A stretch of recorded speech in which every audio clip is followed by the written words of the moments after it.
నిజామాబాద్ ఈ లోక్సభ సెగ్మెంట్ పేరు వింటేనే విపక్షాలు పోటీ చేసేందుకే మల్లగుల్లాలు పడుతున్నాయి. స్థానిక అభ్యర్థులు పోటీకి దూరంగా పారిపోతున్నారు. కంచుకోట వంటి సెగ్మెంట్లలో కూడా అభ్యర్థులను వెతుక్కోవాల్సిన దుస్థితికి కాంగ్రెస్ దిగజారిపోయింది. బీజేపీకి సైతం ఎటు పాలుపోని పరిస్థితి. సీఎం కూతురిపై పోటీ చేసేందుకు సరైన గెలుపు గుర్రాల్లేక అల్లాడుతోంది. వెరసి తెలంగాణ రాష్ట్రంలో నిజామాబాద్ లోక్సభ సెగ్మెంట్ ఫైట్ ఆసక్తిగా మారుతోంది. నిజామాబాద్ తెలంగాణలోని కీలకమైన లోక్సభ సెగ్మెంట్లలో ఒకటి. సీఎం కేసీఆర్ కూతురు, తెలంగాణ జాగృతి వ్యవస్థాపక అధ్యక్షురాలు కల్వకుంట్ల కవిత ప్రాతినిధ్యం వహిస్తున్న సెగ్మెంట్. ఒకప్పుడు కాంగ్రెస్ కు కంచుకోట, రాష్ట్ర రాజకీయాల్లో సంచలనాలకు కేంద్ర బిందువు. ఇక్కడి నుంచి పోటీ చేసి ఎంపీగా గెలిచి రాజకీయాల్లో అనేక మంది తమదైన ముద్ర వేసుకున్నారు. నిజామాబాద్ లోక్సభ సెగ్మెంట్ 1952లో ఏర్పాటైంది. 2009 నియోజకవర్గ పునర్విభజన తరువాత బాన్సువాడ, జుక్కల్ అసెంబ్లీ సెగ్మెంట్లు జహీరాబాద్ పార్లమెంటు నియోజకవర్గం పరిధిలోకి వెళ్లగా, ఉమ్మడి కరీంనగర్ జిల్లాలోని కోరుట్ల, జగిత్యాల సెగ్మెంట్లు నిజామాబాద్ పరిధిలోకి వచ్చాయి. ప్రస్తుతం ఆర్మూర్, బోధన్, నిజామాబాద్ రూరల్, నిజామాబాద్ అర్బన్, బాల్కొండలతో పాటు జగిత్యాల జిల్లా పరిధిలో కోరుట్ల, జగిత్యాల అసెంబ్లీ నియోజకవర్గాలు నిజామాబాద్ పార్లమెంటు పరిధిలోకి వస్తాయి. 2018 డిసెంబర్లో జరిగిన అసెంబ్లీ ఎన్నికల్లో నిజామాబాద్ పార్లమెంటు పరిధిలోకి మొత్తం 7 అసెంబ్లీ సెగ్మెంట్లను తెలంగాణ రాష్ట్ర సమితి దక్కించుకుంది. నిజామాబాద్ లోక్సభ స్థానానికి ఇప్పటి వరకు మొత్తం 16 సార్లు ఎన్నికలు జరిగాయి. కాంగ్రెస్ 11 సార్లు, టీడీపీ 3 సార్లు, స్వతంత్ర అభ్యర్థి ఒక్కసారి ఇక్కడి నుంచి పార్లమెంటుకు ఎన్నికయ్యారు. కాంగ్రెస్ నేతలు హరీష్ చంద్ర, ఎం రాజగోపాల్ రెడ్డి హ్యాట్రిక్ సాధించగా, టీడీపీ నేత గడ్డం గంగారెడ్డి ఆ రికార్డు నెలకొల్పారు. బాలాగౌడ్, మధు యాష్కీ గౌడ్లు నిజామాబాద్ నుంచి 2 సార్లు పార్లమెంటుకి నేతృత్వం వహించారు.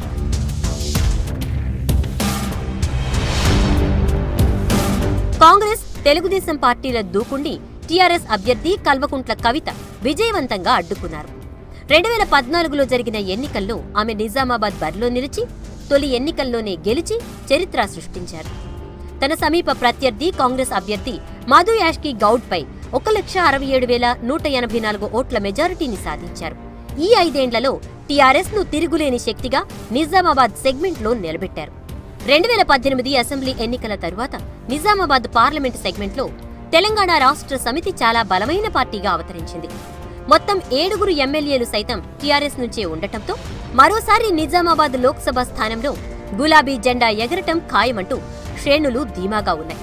నియోజకవర్గంలో మున్నూరు కాపు, పద్మశాలి, మైనారిటీ, రెడ్డి, వెలమ, క్షత్రియ, వైశ్యులు, ఎస్సీ ఓట్లు ఉన్నాయి.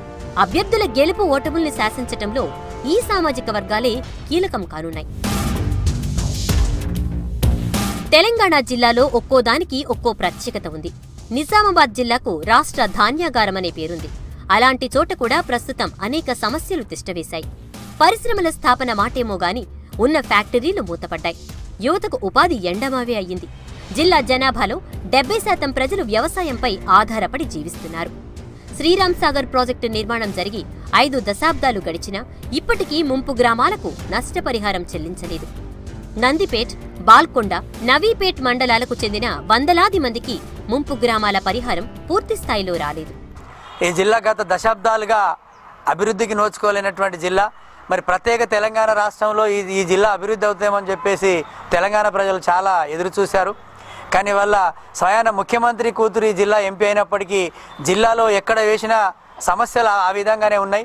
ఇవాళ అనేక దశాబ్దాలుగా ఆర్మూర్ ప్రాంతంలో రైతులు మన పసుపు రైతులు కానివ్వండి, అదేవిధంగా నిజాం షుగర్ ఫ్యాక్టరీ కానివ్వండి, ఇక్కడ బీడీ కార్మికులకు సంబంధించినటువంటి మరి ఉపాధి రోజు రోజుకి మరి సన్నగిల్లుతున్న పరిస్థితి. మరి వాళ్ళ రైతులు నిజాం సాగర్ ఆయకట్టు కూడా ఇవాళ రక్షణ లేనటువంటి పరిస్థితి. అంటే మొత్తం చూస్తే తెలంగాణలో ముఖ్యమైనటువంటి 5 సంవత్సరాల్లో కేవలం కనీసం ఒక 500 మంది ఉన్నత విద్యావంతులకి ఒక చిన్న పరిశ్రమ తీసుకెళ్ళలేనటువంటి పరిస్థితిలో మరి వాళ్ళ నిజామాబాద్ జిల్లాకు సంబంధించిన అభివృద్ధి, ఇవాళ అభివృద్ధి అనేది అభివృద్ధికి అర్థాన్ని మార్చేశారు టీఆర్ఎస్ నాయకులు. తెలంగాణ రాష్ట్ర ప్రభుత్వం ఏర్పాటైన 100 రోజుల్లో నిజాం షుగర్స్ ను ప్రభుత్వపరం చేసుకుని కార్మికుల్ని, చెరకు రైతుల్ని ఆదుకుంటామన్న కేసీఆర్ ఎన్నికల హామీ నీటి మూటే అయ్యింది. ఎంతో ఘన చరిత్ర ఉన్న బోధన్ నిజాం చక్కెర కర్మాగారం నేటికీ ప్రారంభం కాలేదు. నిజాం షుగర్స్ ను స్వాధీనం చేసుకోవాలని లే ఆఫ్ ఎత్తివేతలను రైతులు కార్మికులు డిమాండ్ చేస్తున్నా కేసీఆర్ సర్కార్ ఆ దిక్కే చూడటం లేదని విమర్శలు ఉన్నాయి. పార్లమెంట్ ఎన్నికల్లో కాంగ్రెస్ పార్టీ ఇప్పుడున్న కవిత గారి పైన పోరాటం చేయడం జరుగుతుంది. ఎందుకంటే మన స్థానిక ఎంపీ గారు అయినటువంటి కవిత గారు గడిచిన 5 సంవత్సరాలుగా ఎలక్షన్కు ముందు కళ్ళబొల్లి మాటలు చెప్పి నిజాం షుగర్ ఫ్యాక్టరీ విషయమే కావచ్చు, పసుపు బోర్డు విషయమే కావచ్చు, అదేవిధంగా ఈ పార్లమెంట్ సెగ్మెంట్లో ఇండస్ట్రీలు తీసుకొచ్చి ఉద్యోగ కల్పనల విషయంలో కావచ్చు, ఎన్నో అంటే ఆచరణకు సాధ్యంగానే కళ్ళబొల్లి మాటలు చెప్పి అధికారంలోకి వచ్చిన తర్వాత ఆమె 100 రోజుల్లో జరిపిస్తున్నటువంటి చెరుకు ఫ్యాక్టరీని మర్చిపోవడమే కాకుండా దాని గురించి పట్టించుకున్న పాపాన పోలేదు. అదేవిధంగా పసుపు బోర్డు విషయంలో ఈ సెగ్మెంట్లోని 5 నియోజకవర్గాల్లో ప్రధానంగా రైతాంగము ఆ పసుపు పైన ఆధారపడినటువంటి రైతాంగము తీవ్రమైన సంక్షోభంలో ఉన్నప్పుడు కూడా ఆమె ఎప్పుడు కూడా మాట్లాడినటువంటి సందర్భం లేదు. తెలంగాణ రాష్ట్రంలోని ఏకైక పసుపు అల్లం పరిశోధనా కేంద్రమైన కమ్మర్పల్లిపై కేంద్ర ప్రభుత్వం సీతకన్ను వేసింది. కేంద్రంలో ఏ ప్రభుత్వం ఉన్నా ఈ పరిశోధనా కేంద్రాన్ని పట్టించుకున్న దాఖలాలు లేవు. ఫలితంగా ఈ కేంద్రం ఏర్పాటై దశాబ్ద కాలం గడిచిన బాల్కొండ, ఆర్మూర్ ప్రాంత పసుపు రైతాంగానికి మెరుగైన వంగడాల్ని అందించలేకపోతోంది. కేంద్రం కాదన్నా పసుపు పార్కు ఏర్పాటును సొంత నిధులతో తెలంగాణ ప్రభుత్వం చేపట్టింది. కానీ పసుపు రైతులకు మద్దతు ధర లేక రైతులు ఆందోళన చేయాల్సిన దుస్థితే నెలకొంది. ఈ రాష్ట్రంలో ఏర్పడ్డ టీఆర్ఎస్ ప్రభుత్వం తెలంగాణ ప్రాంతానికి చాలా అన్యాయం చేసిందని చెప్పక తప్పదు.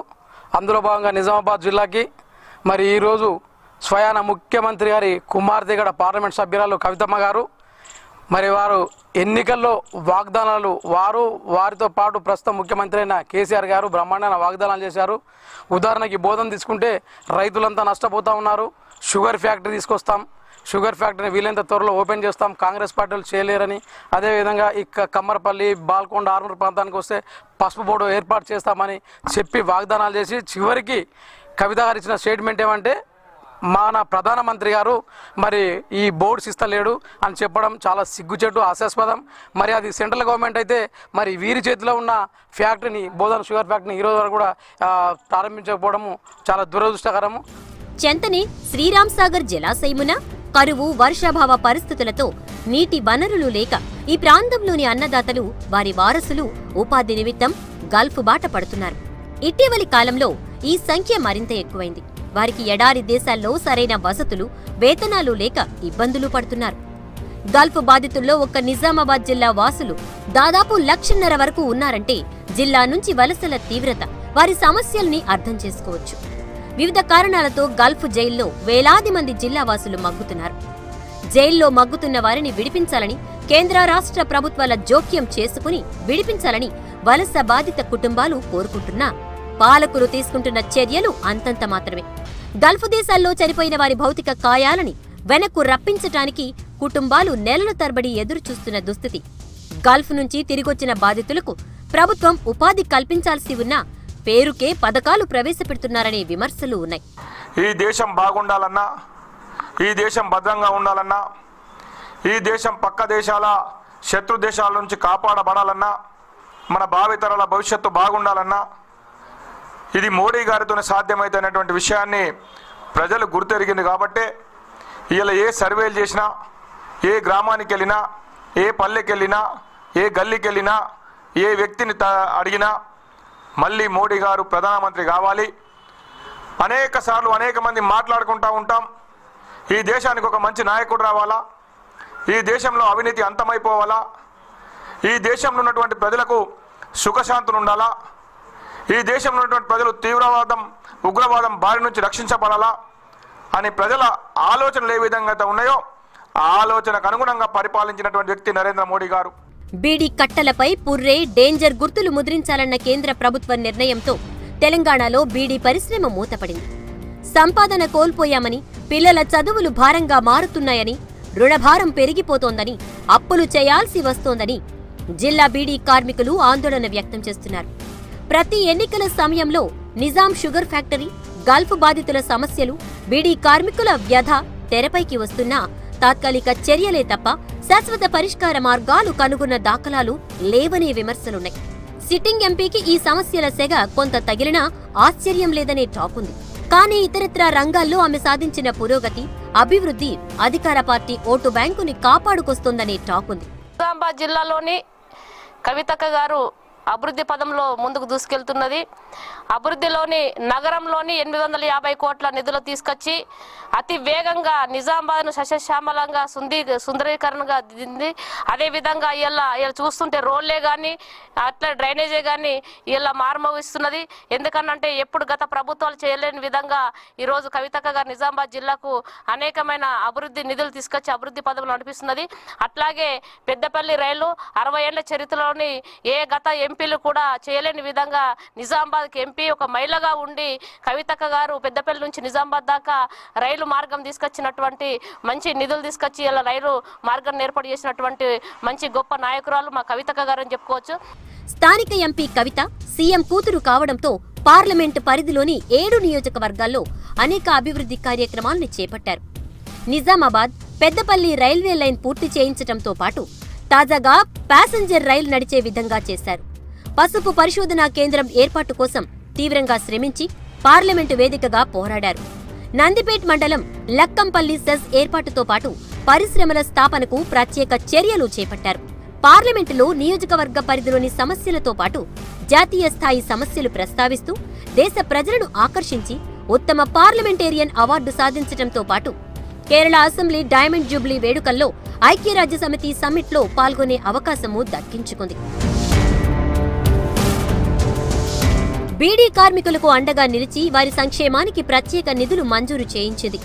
నవీపేట మండలం పోతాంగల్ గ్రామాన్ని సన్ టీవీ ఫౌండేషన్ సహకారంతో 5 కోట్ల నిధులతో అభివృద్ధి చేయడంతో పాటు దత్తత తీసుకున్న త్రివేణి సంగమం కందుకుర్తికి ఎంపీ లార్డ్స్ తో అభివృద్ధికి బాటలు వేసింది. నిజామాబాద్ మెడికల్ కళాశాల అభివృద్ధికి చొరవ చూపించడంతో పాటు నిజామాబాద్, బోధన్, ఆర్మూర్ ఆసుపత్రుల్లో సొంతంగా ఉచిత అన్నదాన కార్యక్రమం నిర్వహిస్తున్నారు. నిజామాబాద్ లో ఐటీ హబ్ కు ప్రణాళికలు రూపొందించి కార్యాచరణ చేపట్టారు. నియోజకవర్గ పరిధిలోని అన్ని నియోజకవర్గ పరిధుల్లో 100 కోట్లతో పనులు చేశారు. నిజామాబాద్ లోక్సభ సెగ్మెంట్ నుంచి మళ్లీ కవితే బరిలోకి దిగనుండటంతో ప్రతిపక్షాల్లో వణుకు మొదలైంది. ఎంపీగా గెలిచినప్పటి నుంచి ఇప్పటి వరకు గడిచిన 5 ఏళ్లలోనే కవిత నియోజకవర్గ ప్రజలకు పెద్ద దిక్కుగా మారారు. ఉమ్మడి జిల్లా టీఆర్ఎస్ నాయకులు, కార్యకర్తలను ముందుండి నడిపిస్తూ అనేక ఎన్నికల్లో అపూర్వ విజయాలు సాధించారు. మరోవైపు తన నియోజకవర్గ ప్రజల అవసరాలను గుర్తిస్తూ అభివృద్ధి కార్యక్రమాలు చేపడుతూ చెరుగని ముద్ర వేశారు. ప్రజల ఆశీర్వాదం ఫలితంగా నిజామాబాద్ లోక్సభ నియోజకవర్గం ఇప్పుడు టీఆర్ఎస్ కంచుకోటగా మారింది. ఏదైతే కాంగ్రెస్ కు క్యాడర్ లేదు, బీజేపీకి లీడర్ లేదు అన్నటువంటి చరిత్ర నిజామాబాద్ జిల్లాలో ఉంది. ఎన్నడూ లేని విధంగా నిజామాబాద్ నుంచి పెద్దపల్లి వరకు రైల్వే ట్రాక్ నేసి చేపించినటువంటి ఘన చరిత్ర కలిగినటువంటిది కవితక్క గారి చరిత్ర. అదే ముందున్నటువంటి ఎంపీ మధుగౌడి యాష్కిది నిధులను వాపస్ పంపించినటువంటి చరిత్ర మధుగౌడి యాష్కిది.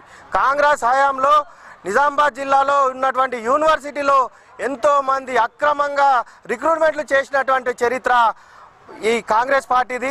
ఇప్పుడు కవితక్క గారి నాయకత్వంలో నిజామాబాద్ జిల్లాలో ఎంతో గురుకుల పాఠశాలలు, మైనార్టీ పాఠశాలలు, ఎన్నో కార్యక్రమాలు చేపట్టినటువంటి చరిత్ర కవితక్క గారిది. గతంలో ఇక్కడి నుంచి 11 సార్లు గెలిచిన కాంగ్రెస్ పార్టీకి ఇక్కడ పోటీ చేసేందుకు అభ్యర్థే కనిపించడం లేదు. మాజీ ఎంపీ మధు యాష్కి గౌడ్ ఈ సీటుపై ఆశలు వదిలేసుకున్నారు. ఓటమి ఖాయమని గ్రహించి భువనగిరి నుంచి పోటీ చేస్తానంటూ అధిష్టానానికి దరఖాస్తు చేసుకున్నారు. మాజీ మంత్రి సుదర్శన్ రెడ్డిని బరిలోకి దింపాలని చూస్తున్నా ఆయన ఒప్పుకోవటం లేదు. బీజేపీ బరిలోకి దిగాలని చూస్తున్నా కేడర్ లేకపోవటం ఇటీవలి అసెంబ్లీ ఎన్నికల్లో ఘోర పరాభవం వెక్కిరిస్తున్నాయి. రాజ్యసభ సభ్యుడు డిఎస్ తానీయుడు అరవింద్ బీజేపీ తరపున పోటీ చేసేందుకు రంగం సిద్ధం చేసుకుంటున్నారు. అయితే గత అసెంబ్లీ ఎన్నికల్లో జిల్లాలోని 5 నియోజకవర్గాల్లో 3 చోట్ల కనీసం డిపాజిట్లు కూడా దక్కకపోవటం, జాతీయ స్థాయి నేతలు వచ్చి ప్రచారం చేసినా మార్పు లేకపోవటం కమల దళాన్ని ఆందోళనకు గురిచేస్తోంది. గత 5 సంవత్సరాలుగా అవినీతి లేని పాలన, టెర్రరిజాన్ని కూడా అణిచివేయడంలో ప్రముఖ పాత్ర పోషించడము ఈరోజు ప్రపంచ దేశాలన్నీ కూడా మోదీ వైపు చూడడం జరుగుతున్నది. ముఖ్యంగా పొరుగు రాష్ట్రాలైన పాకిస్తాన్ కానీ చైనాను కానీ వాళ్ళ నుంచి కాపాడడానికి ఒక ముఖ్య పాత్ర పోషిస్తూ ఈరోజు మోదీ గారి వల్లనే అది సాధ్యమయ్యడం జరుగుతున్నది. మొన్న చూసాము జైషే అహ్మద్ వాళ్ళు ఏ రకంగా మన సైనికులను మట్టుబెట్టడం జరిగిందో దాన్ని తిప్పికొట్టడం జరిగింది. జైషే అహ్మద్ సంస్థనే మొత్తం మటుమాయం చేయడంలో ప్రముఖ పాత్ర పోషించడం జరిగింది మోదీ గారు. ముఖ్యంగా రాబోయే రోజులలో మోదీ గారు ప్రధానమంత్రి అయితే భారతదేశం ఒక సస్యశ్యామలంగా ఉంటుంది. నియోజకవర్గం నుంచి ఎంపీలు ఎమ్మెల్యేలుగా చేసిన నేతలు అనేక మంది ఉన్నా కవితను ధీటుగా ఎదుర్కొనే నేతలు మాత్రం కనిపించడం లేదు. నిజామాబాద్, జగిత్యాల ఈ 2 జిల్లాల పరిధిలో విస్తరించి ఉన్న నిజామాబాద్ లోక్సభ నియోజకవర్గంలో ఈ దఫా పోటీ ఆసక్తికరంగా కనిపిస్తోంది.